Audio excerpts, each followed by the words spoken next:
the moment we win during inauguration, ai tutapaf. Kishashi lazima kiwashwe. Baki ni dawa.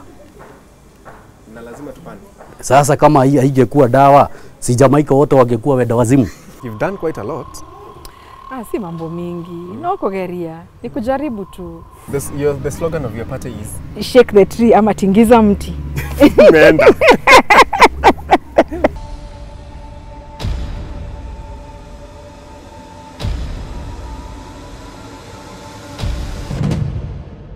Hello and welcome to Tuko Siasa this week. My name is Kingori Wangeshi and right now I'm at the border of Machakos County and Nairobi County here at Utawala. I'm here to meet Justina Wangui Wamai, who has been nominated as the running mate for Roots Party by Professor George Wajackoyah. Let's get to hear her story. And by the way, remember to subscribe. Karibu, let's get to do this.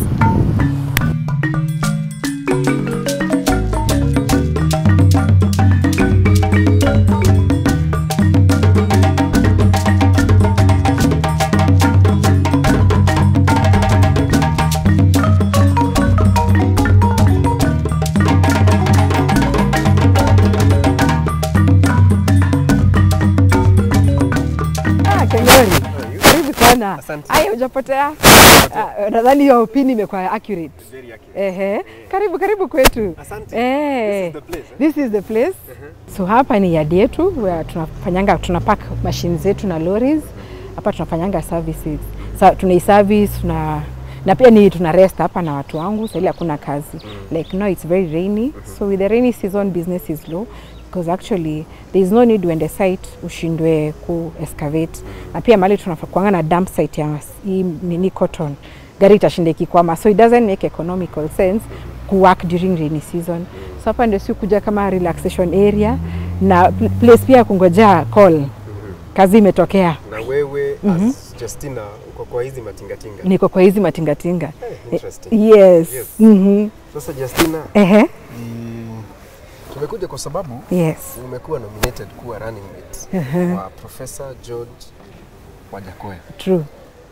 As to be the deputy president. Congratulations. Asante. First of all, congratulations. Thank you. You are the first lady to be nominated for that role in the country. How do you take it? This I can say is a journey that has taken a while. Back in 2017, I ran for Maboko constituency, member of National Assembly, and I lost the seat.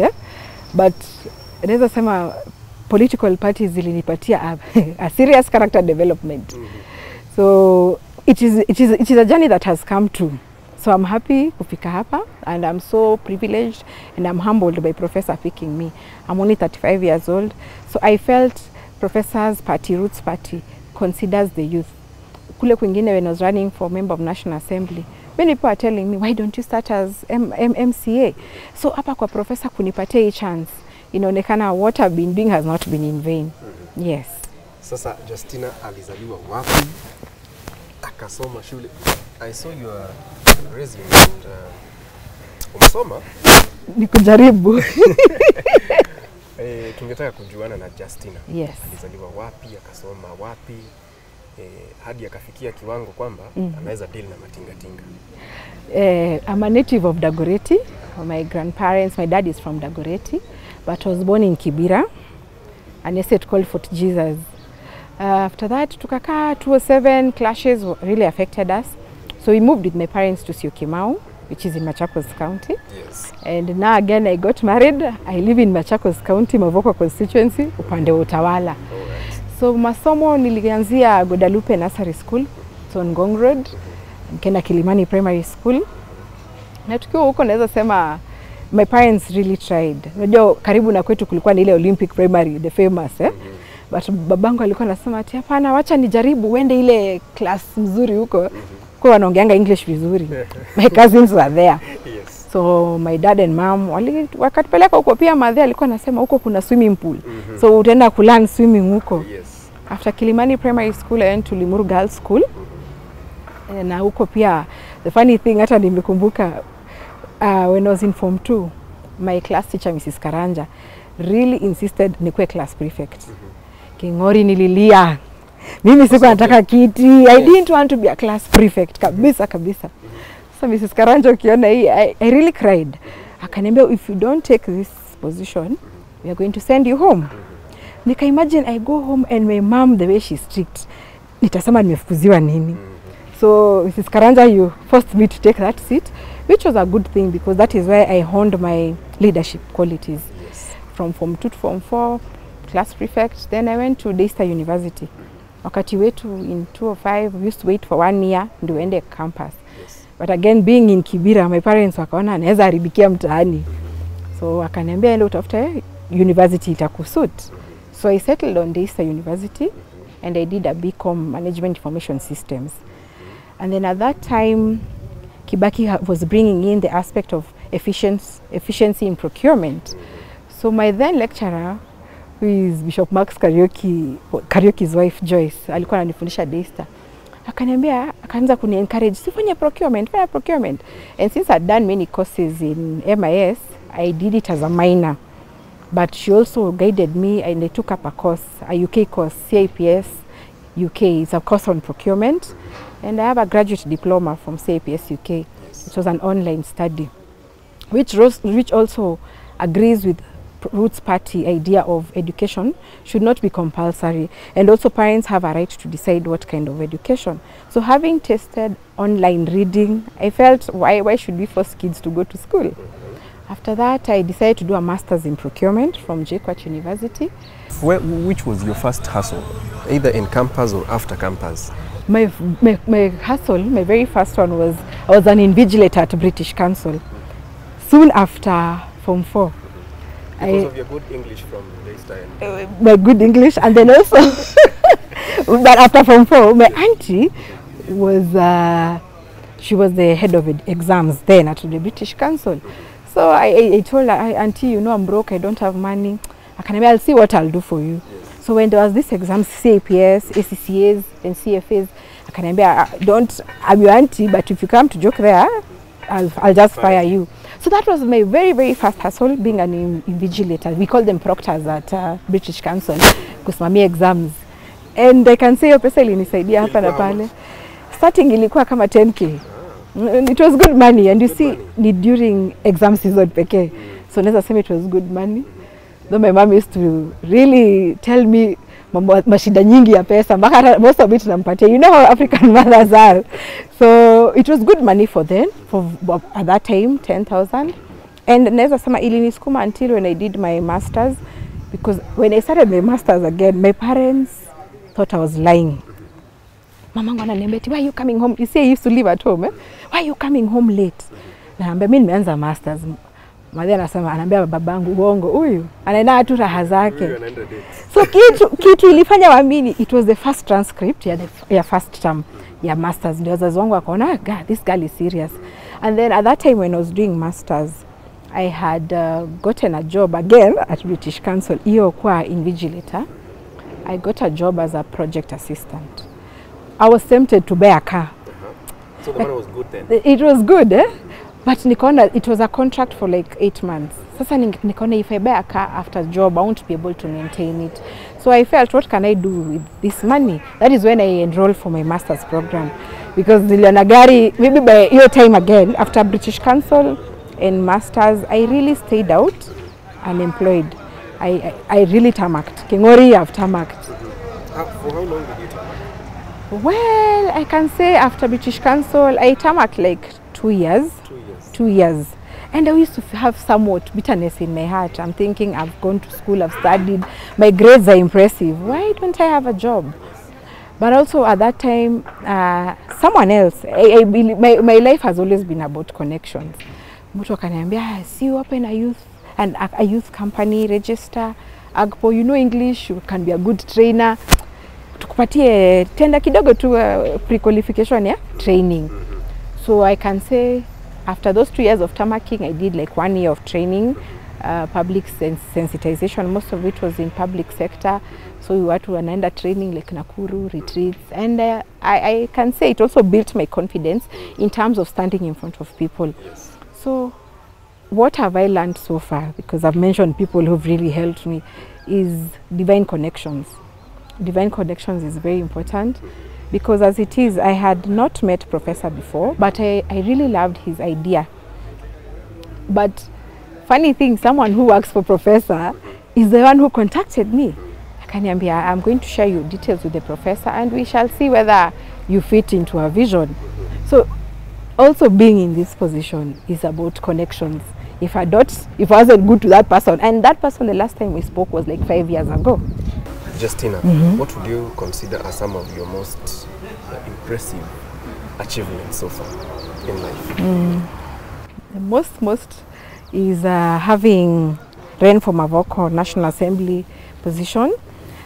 At that time I didn't have money, so in fact I used to campaign on foot. I used to walk around, and my courageous aspect of it is really what encouraged me, and I felt I've achieved. I wasn't scared after all the intimidation that I went through. I wasn't scared after character development in the party. So I felt it was an achievement, and also the fact that having been the youngest person in my class during masters, I felt I had put my priorities right because I was the youngest and I was paying for myself. So those are achievements that I feel really count in this journey. But also having a family. Yes. When I was running for Member of Parliament, I wasn't married, and that is something that people really told me that we would have voted for you, but hauna bwana. Kenya as it is, we have to accept people believe in family. So having a family, my husband and also our baby Ruby, I feel if I can manage a home, then that's an achievement. Yes. Definitely. So how did you meet Baba Ruby? Baba Ruby in 2017 was running for MCA. You were running for MP. He was running for MCA. Yes, in Modwani Ward. Modwani is in Mavoko. So many a times we would go to Machakos for Jubilee Party meetings, and I didn't know Baba Ruby was interested. I didn't know. So we were just interacting as an MP who needs support of the MCAs on the ground, and many of them were my friends because I was telling them I don't have money. So when you're going to put your posters, you have to put up mine. So that was the interaction we had.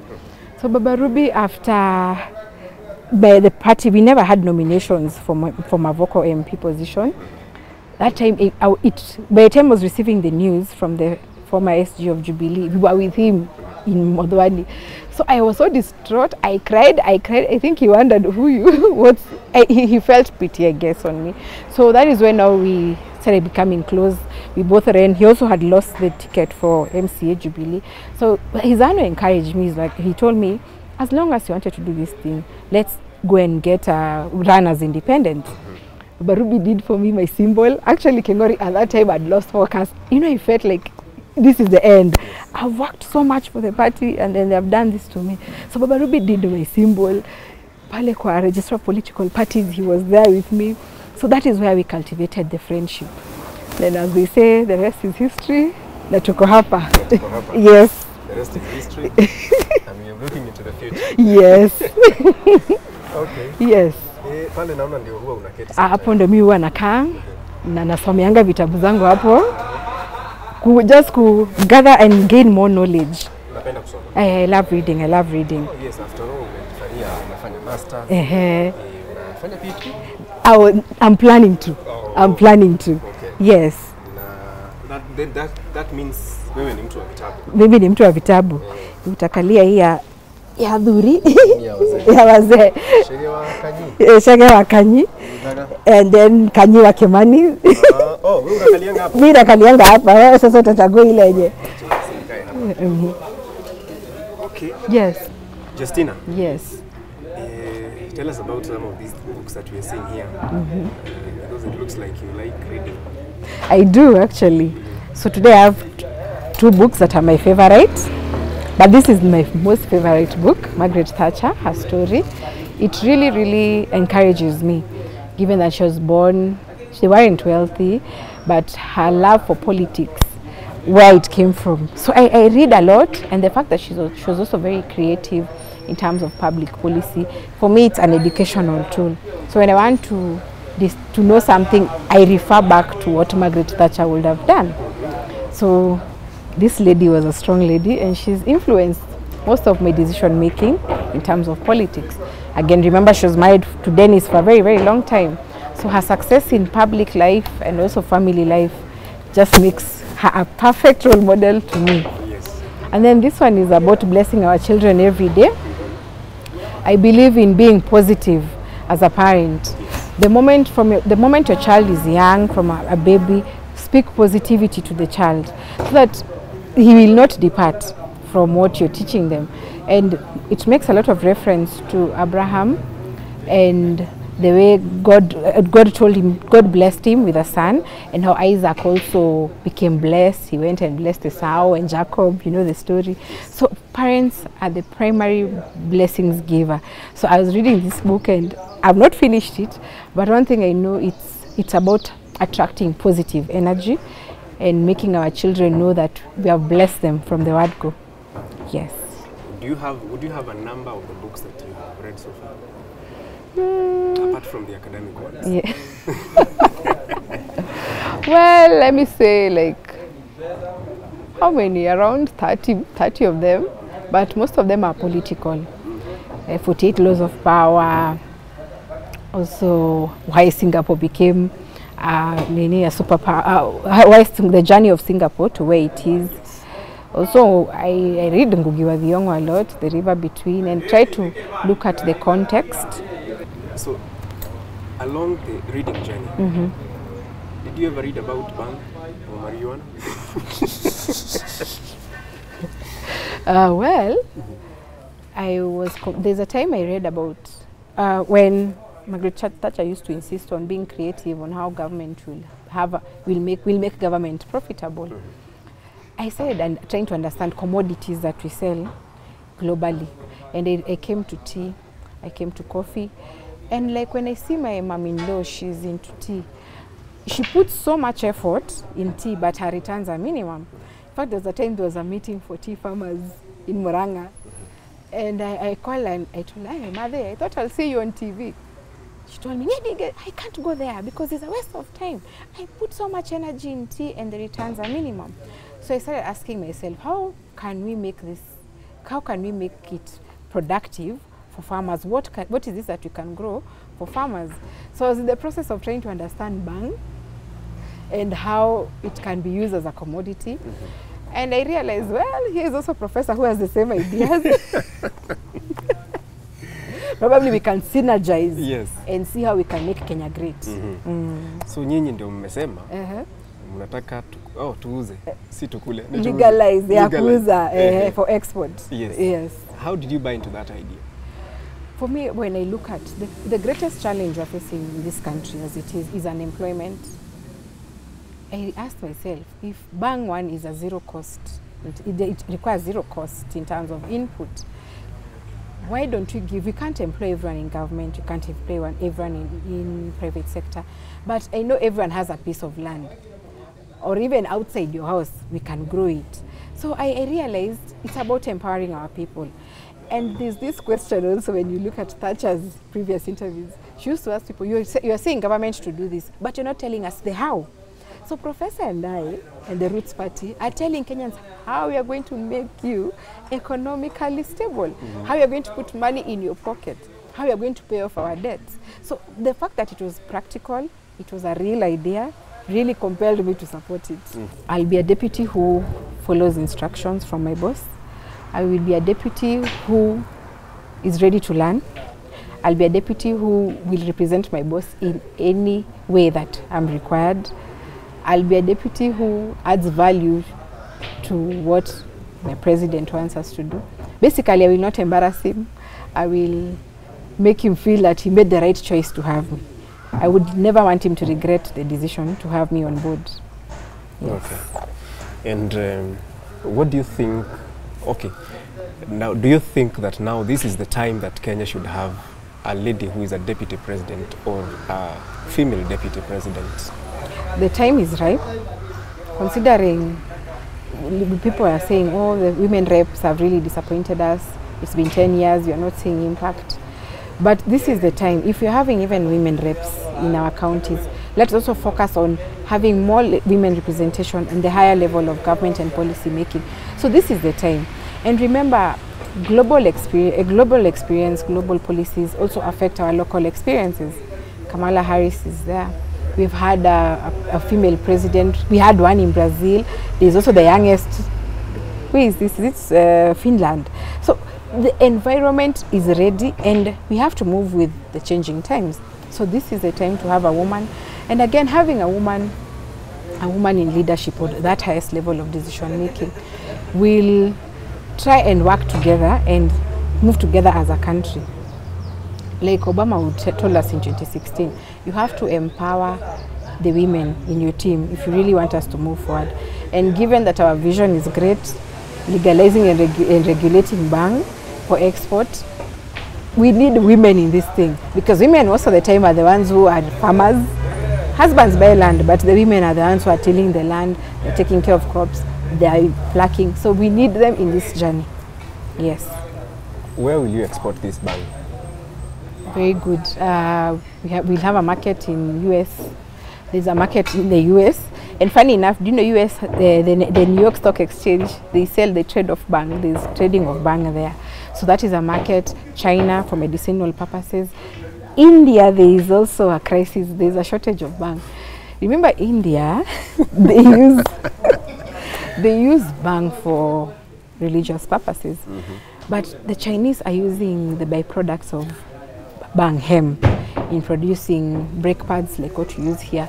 And that is already a market. Also fiber that is used by military, for military wear, is from hemp. So the market is there, the market is ready. Yes. Okay. So you're telling us this is your office? Yes, this is my office. Yes. Yes. So what do you like to do when you're not here? What When are your I'm hobbies? away, at home I love baking. In fact, I was telling my 3-year-old, I want you to grow up so that you can bake. I also love listening to music alone. And also music gives us insight of what is happening. Is that music reggae? There is reggae music. There is reggae music. My favorite is this song, Women Rule by Lord Lara. He tells us, he brings in satire in the music when he tells you, imagine your wife going to work, coming back drunk during payday and beats you up.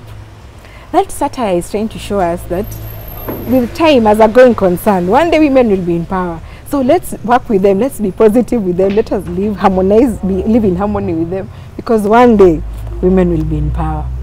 I also love local music. I love, there's this song by Nai Boy and others, Sondeka too. Sondeka, they really highlight the challenges that you're facing. And Calligraph tells us that MCSK pays them 2,500. That is the plight of musicians in this country. So where does the money come? Where does the money go? If at all they're collecting royalties, and I'm sure radio stations play their songs. So those are the challenges we realize that even the youth who are musicians and the others are telling us this is what we go through. How can we change this? And also I love, Calligraph is one of my favorite. When he sang about You're a Champes, I felt it was a call to action for the youth to really, I know as it is, our esteem is down, you feel like you've not achieved anything, but he's telling you, just feel yourself like a champion. Things will work out. So those are the favorite, those are actually every day I have to listen to those 3 songs, every day. Whether I'm cooking, whether I have to listen. Yes. All right. Now, you love baking? Yes. But here now you have machines. Yes. Mimi ningetaka tuone kama unajua kuzioperate. Sawa sawa. Yes. Najua kuoperate. Okay. Twende kwa moja. Sawa sawa. Yes. Kingori, unajua hii mashini? Unajua tukiwa wadogo tulikuwa tunapenda kuziona zikifanya kazi kwa barabara, lakini sijui majina. Hii inaitwa grader. Ina grade. Ina level barabara. Ukiangalia when they are doing construction of road, unaonanga wana excavate, wanatoa mchanga, alafu wanafanyanga parking, wanarudisha mawe, and then wanamwaganga kitu juu inaitwa mchongo or hardcore. Sasa unaona ikimwago in heaps, inalalishwa kwanza, alafu inakuja ina level. Hii inaitwa grader. Hii ndio latest. Hii sijajua kuiendesha kwa sababu bado ni mpya. Lakini utajua. Lakini ndajua, lazima ndajua hii. Hii lazima ndajua. Hii mzito hivi yani unaweza ngangana nayo. Naweza ngangana. Hii ndangangana nayo. Nimeambia nipe time. Hizi ni reapers zinaendanga zikikururia zikigwaruza hivi as it's leveling.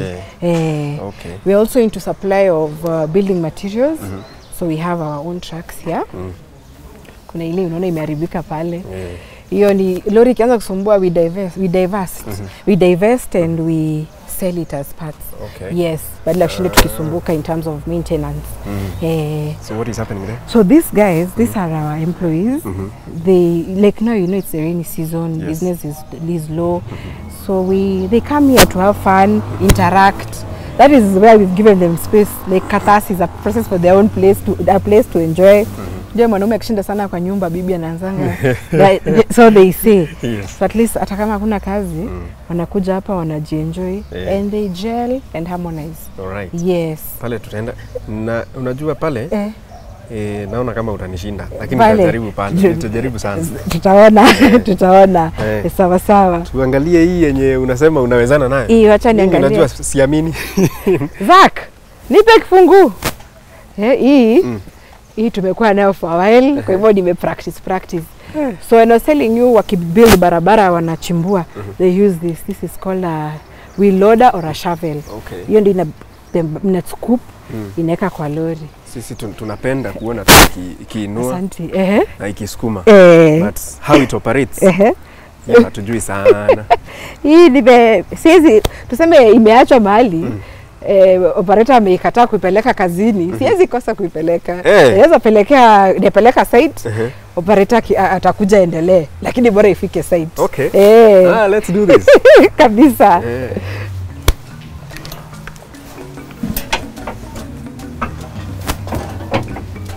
Nikufuata huko juu. Karibu.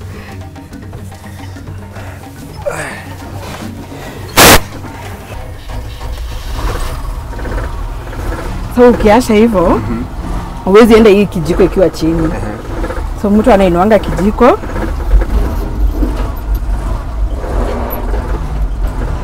Ndio sasa ukigwaragwara barabara.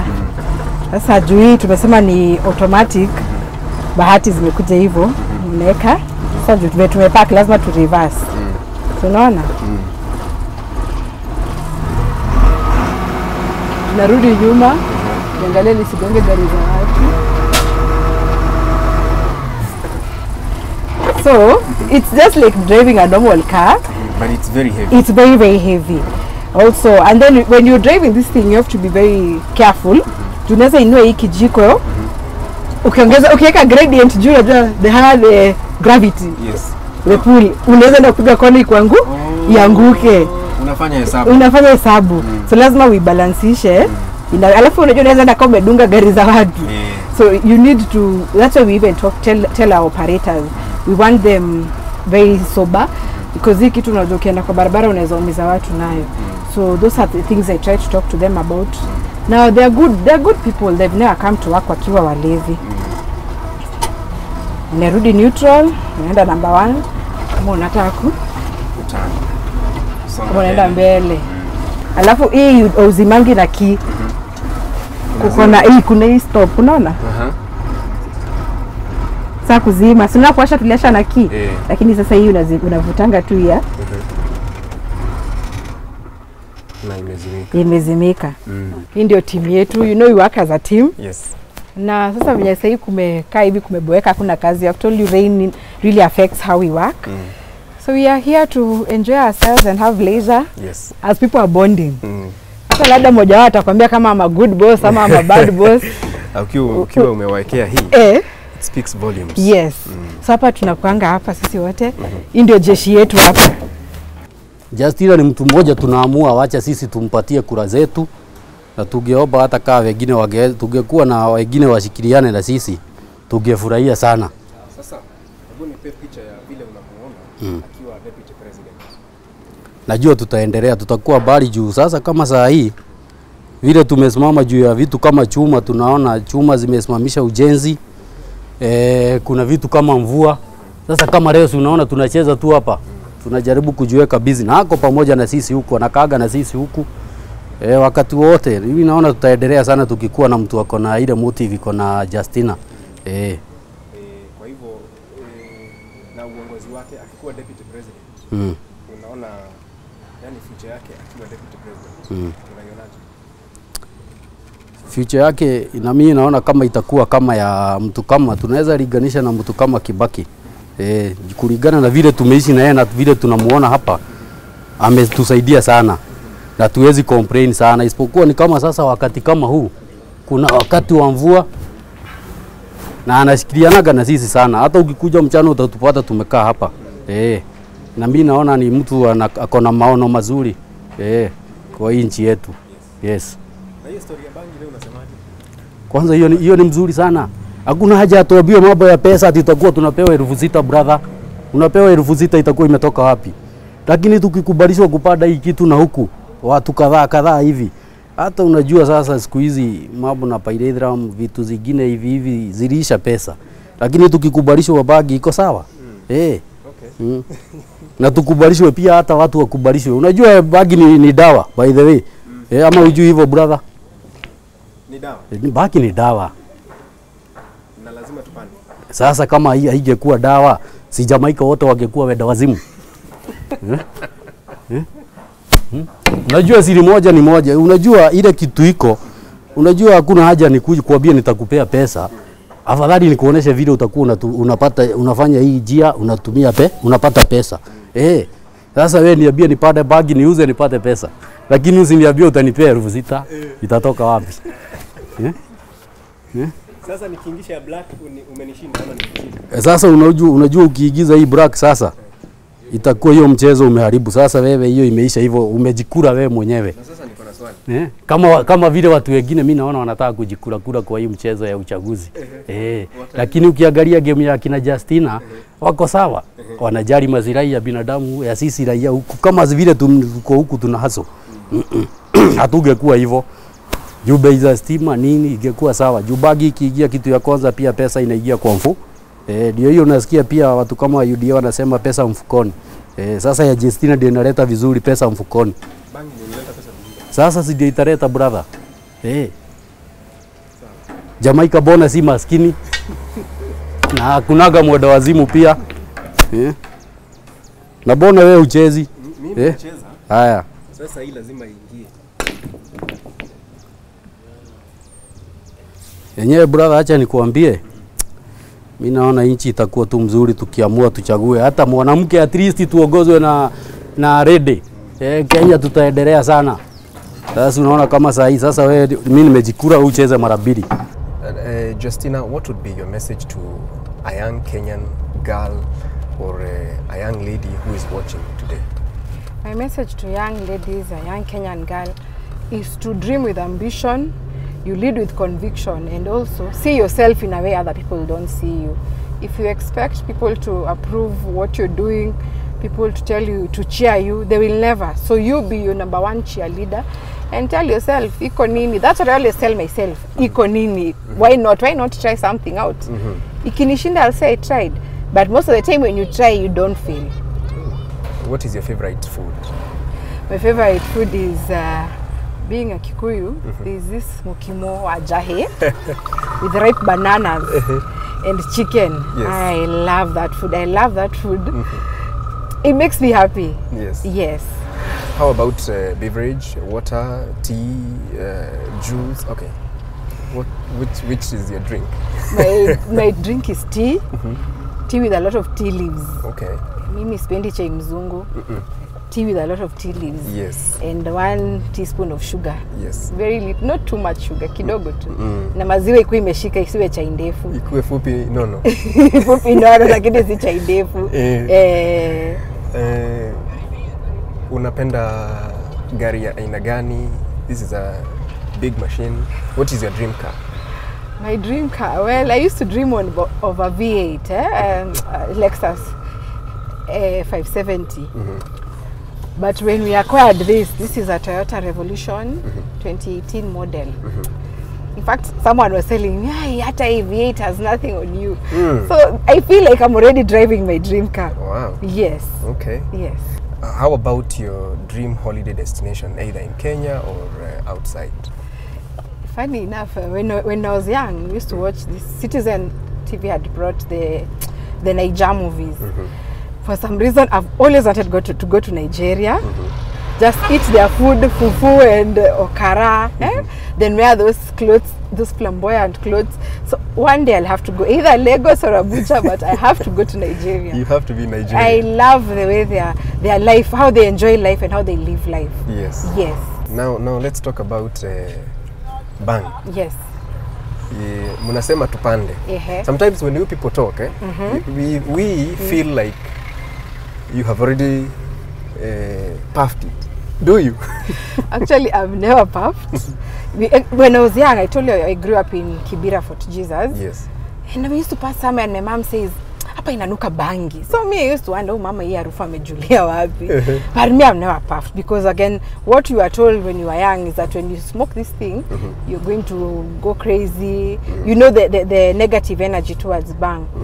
But one thing I can assure you, even I seek permission from my husband, the moment we win during inauguration, tutapaf. Kishashi lazima kiwashwe.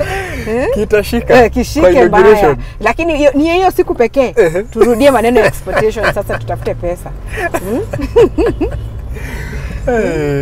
Interesting. Mutapaf kwa inauguration. Inauguration lazima. Hivyo kila warazi wote wakibuya wajue tuko na wao. Okay. Yes.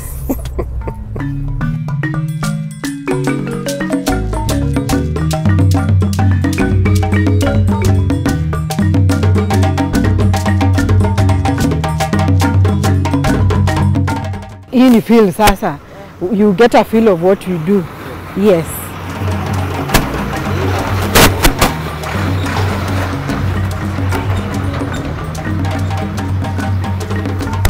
I told you when you're doing excavation, you need trucks in the tinga itself. Sasa hapa ni nini inaendelea? Sasa hapa kuna mtu anataka kujenga. As we deal with, we prefer working with individuals as opposed to government. Government never pays, sorry to say. Huyu nikitoka hapa ndakuwa na pesa yangu. Sasa unaona huyu mtu si amenunua plot anataka kujenga kwake. So he knew he's going to give me my money at the end of it all. So we prefer this kind of business to government. We don't like chasing payment. And that's something else government needs to change, or what will change. Payment of tenders and suppliers. Yes. Is that something that you intend to work around? Yes, that is something. Being a procurement specialist, that is what I've learned and gone to school for. I realized that we are killing our own business people. Of course, there are those elements who are into corruption, but some people are very genuine about it. Habari ya jeshi? Uko poa eh? Unatembea? So inajiweka pressure. Sasa inajiweka pressure. Sasa ilikuwa imetoboka, wameshona. Sasa inajiweka pressure.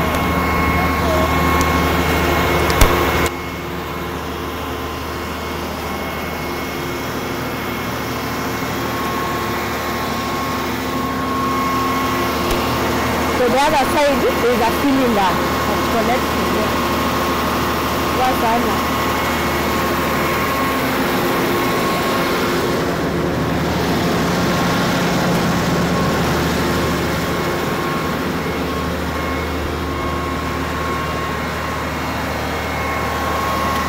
Hapa ndio pressure iko, inaenda inajijaza.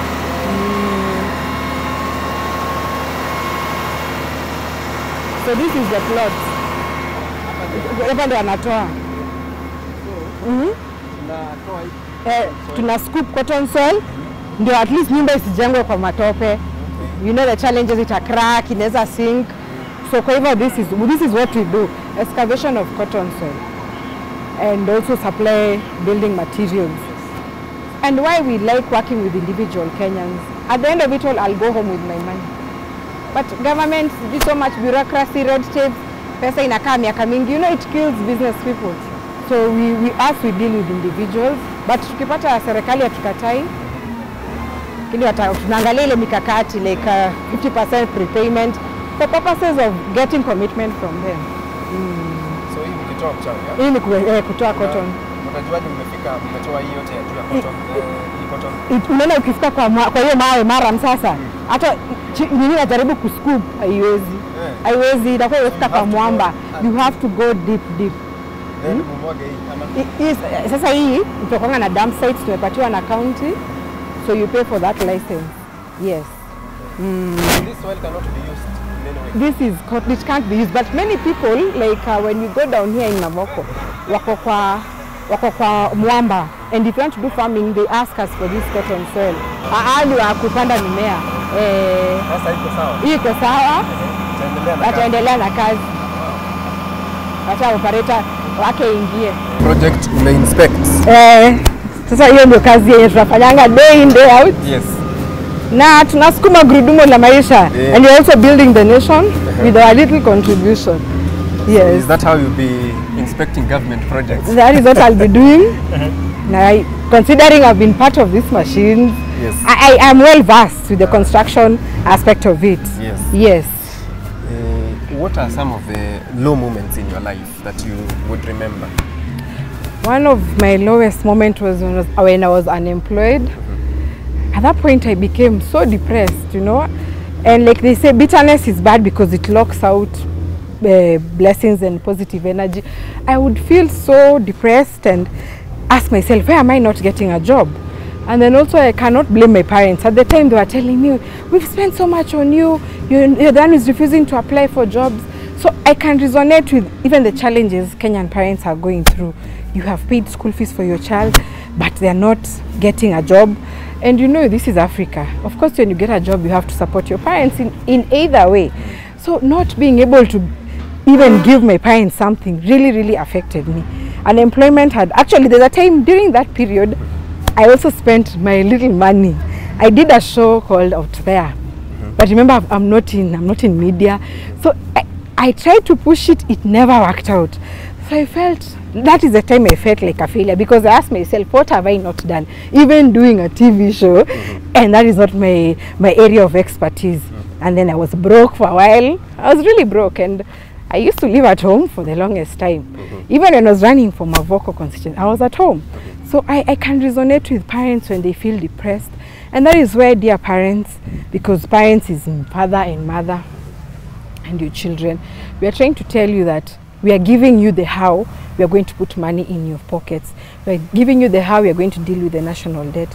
So give us a chance as the Roots Party. You vote for the president, Professor Ajokaya. Vote for me as his running mate. And you see us transforming this country. You were depressed because of unemployment. How was that moment like for you? What were you doing? What were you not doing? The stage. At that point, I used to feel like I should go buy drinks and drink alcohol, but where is the money? So most of the time my parents would leave and go. My parents are in Juakali also. They would leave in the morning, and when they come back, I'm still asleep. So mine was just sleeping, no focus, no direction. So I know how it feels. And then I'd wake up at night. I was kind of nocturnal. So when my parents again go to bed, that is when I used to wake up to watch movies. So it was a moment of lack of focus, so to speak. Yes. And put you down? I was down, especially after trying to do the TV show that never really materialized, and I'd spent my money even in shooting a pilot episode. I was down because now I was asking myself, where am I going to get money from for this? And then after that I realized, then the election period came in 2017, and I asked myself, how can I influence policy in terms of unemployment, because that is very key to me. And I asked, I can't run for MC, I won't influence policy. I needed a national platform. And that is why when I ran for MP, people were asking me, ungeanza chini. But I was trying to tell them, my vision is not on the county level. Mine has to be at the national point of view, so that we can try and influence policy on how we are going to make our youth employable and put money in their pockets. We've had several vice presidents and now deputy president. Out of all those, who is your role model? My role model is Kalonzo Musyoka, as Kibaki is VP. Kalonzo came in at a time, I told you in 2007 we were really affected by the post-election where we used to live. And the moment Kalonzo decided to join Kibaki, they were somewhat calm. And also being a diplomat, the way he's eloquent, he knows his stuff, given he's been in government for a while. I admire his politics, and he's not abrasive. I love the way he's very harmonious. So for me, Kalonzo Musyoka really influences how I think. But also, who else in leadership? Again, I love Martha Karua. Being aggressive. As a woman in this country, you just have to be aggressive. If you're shy, if you're scared, you won't go anywhere. So I also love Martha Karua. Yes. All right. Have you ever heard of the qualities or a description or characteristic of this jacket that you're wearing? Yes. my people have that characteristic. my people have, I don't know why they decided. I tried to understand the history of that they describe. I wonder where it came from. But I think one thing that came off was the fact that Kikuyus love styling, my people. So when you see someone driving a double cab, akona pesa yake. Sasa kitokelezea na hii, people think the money that you have. Again, others say you're carrying your own kabunduki, so when you wear this, you're loaded. Yes. But I don't know where that theory of this jacket came from. But me, I'm not like that. I wore it because it was chilly, so it acts as a windbreaker for me. Yes. Okay. All right. Thank you for giving us some time. Yes. To have a talk with you. And we wish you all the best. Thank you so much, in the coming elections. Thank you for coming here and spread the word, because I've met many youth who are telling me, do you know, I was not supposed to vote. I didn't want to vote this time. They were always, we are always voting and we get nothing out of it. So we are trying to tell the youth, I'm one of you, I'm here. Please wake up in the morning and vote for us once ABC clears us. And I'm hopeful it will be done. Also for the women, for the men, as parents, I know the challenge you're going through of having a 35-year-old at home. And we can't chase out our kids because it's not right. So let's pray that everything works out. Pray for us in this journey. We are out to serve you. Yes. Omba kura pale. Dear Kenyans, I like saying this, that madness is doing the same thing over and over again and expecting a different result. Please give us your vote this time, and you'll see how you're going to transform this country. But over and above, as my professor says, my president, that tumesema yetu yote, mengi yamesemwa, so it is for you to decide, uamuzi ni wenyu. If you want us to shake the tree of unemployment, shake the tree of poverty, shake the tree of not having money, shake the tree of gender-based violence, join us, join Root Party, and support us by giving us your vote come 9th of August 2022. Asanteni na Mungu awabariki. By the way, yes, the slogan of your party is? Shake the tree ama tingiza mti.